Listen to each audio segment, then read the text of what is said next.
America, Israel மற்றும் ஈரானுக்கு இடையிலான போர் அடுத்த ஒரு வாரத்திற்கு தற்காலிகமாக நிறுத்தப்பட்டுள்ளதாக அமெரிக்க அதிபர் டொனால்டு டிரம்ப் அறிவித்துள்ளார். மத்திய கிழக்கில் நடைபெற்று வரும் மோதல்களுக்கு நிரந்தர தீர்வு காண்பது குறித்து வாஷிங்டனும் தெஹ்ரானும் கடந்த 2 நாட்களாக பேச்சுவார்த்தை நடத்தி வருவதாகவும் அவர் குறிப்பிட்டுள்ளார்.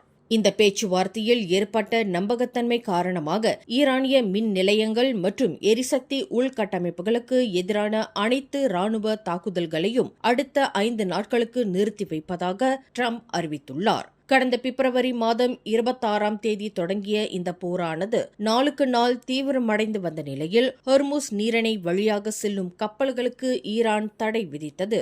இதனால் உலகளவில் பெட்ரோல் மற்றும் எரிவாயு தட்டுப்பாடு நிலவி வருகின்றது.